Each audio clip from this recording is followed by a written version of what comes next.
The aeroplane door opened, and a wave of warm, earthy air hit me. A scent of damp soil, wood smoke, and something uniquely African. I stepped onto the tarmac at Kenneth Kaunda International Airport, heart pounding, realizing Lusaka was no longer just a name on a map.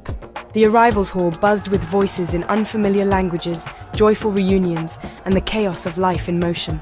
I clutched my guest house address, feeling lost in the crowd, my plans dissolving in the heat. Leaning against a pillar, I took in the vibrant patterns, curious stares, and confident strides, details that made this place so alive. The feeling of being lost was more than geography. It was a disconnection from everything I knew, but also the spark of real adventure. My first challenge, get to the city center. A kind stranger, with only gestures and smiles, guided me to the shared minibuses, the city's lifeblood. It was my first lesson in Lusaka. Help comes when you least expect it, and a smile is universal. I squeezed into a minibus, backpack on my lap, watching the world I knew disappear in the rearview mirror. The unknown awaited, and I was finally on my way. The adventure had truly begun. The minibus ride was a jolt of local life. Music thumping, people hopping on and off, everyone part of a shared journey. I tried to follow our route, but the city streets defied my map. I was truly going with the flow. When I finally tumbled out onto Cairo Road, the city's scale hit me. Faded buildings beside glass towers, a constant symphony of horns and voices. My plan to walk to the guest house quickly unraveled. Distances here felt different, the sun relentless, the crowds purposeful. I wandered in circles, asking for directions, each answer contradicting the last.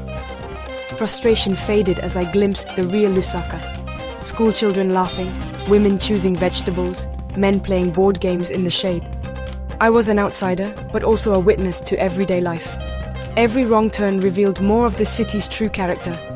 This wasn't the tourist trail, it was the heartbeat of Zambia. My sense of being lost was slowly replaced by fascination. I had wanted authenticity, and by getting lost, I found it. Sometimes the best discoveries come from missed turns. I kept walking, curiosity leading the way. Lusaka dazzled my senses. Chitenge fabrics in riotous colors, market stalls stacked with fruit, hand-painted shop signs bursting with personality. The city's soundtrack was a blend of rumba, street vendors' melodic chants, and the hum of daily life.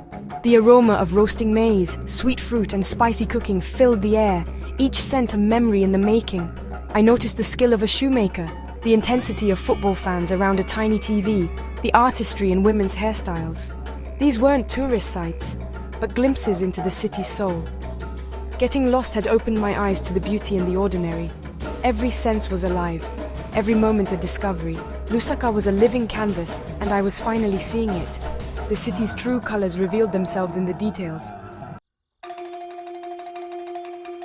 Exhausted and lost, I stumbled onto Pakati Market, a sprawling Sunday spectacle of people, stalls, and noise. This was no tourist market. It was where Lusakans bought and sold everything imaginable. Bartering was a lively sport, laughter and drama everywhere. I wandered through aisles of vinyl records, traditional medicines, and handcrafted goods. A woodcarver struck up a conversation, sharing stories behind his art and the meaning of his carvings. I left with a carved hippo and a deeper understanding of Zambian hospitality. The food section was a sensory overload, nshima cooking over open fires, the air thick with smoke and sizzling meat.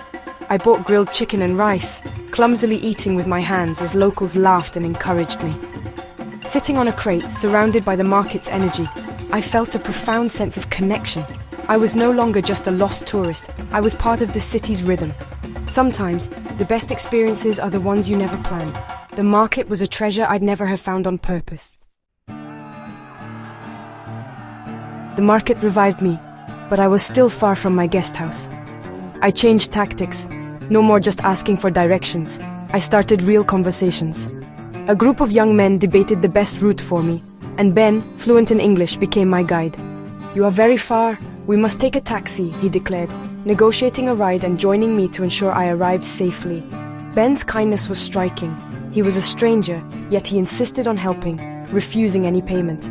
The taxi ride became a tour, Ben pointing out landmarks and sharing stories of his life and dreams. In 20 minutes, I learned more about Lusaka than any guidebook could offer. When we arrived, Ben made sure I was settled before leaving, his words echoing, "You are a visitor in my country. We must show you that you are welcome." That day, I learned the best guides don't carry maps, they carry kindness. My unplanned detour led to genuine connection. Sometimes getting lost is the only way to find what matters. The city felt less foreign, and I felt less alone. Human connection was the real destination. The guest house was a peaceful oasis after the city's chaos, run by the warm and welcoming Mrs. Tembo. She greeted me with a smile and a glass of cold water, listening patiently to my story of getting lost. "You took the scenic route," she said, nodding knowingly. My room was simple but comfortable, a sanctuary after a long day. That evening, Mrs. Tembo joined me in the garden, sharing stories of her family and Lusaka's history. Her advice each morning led me to local spots, not tourist traps, and she taught me a few words in Nyanja. The guest house became more than a place to sleep. It was a connection to a local family and a new way of seeing the city. The kindness I found there was a reward for the day's struggles. Sometimes, the best shelter is the warmth of people you meet.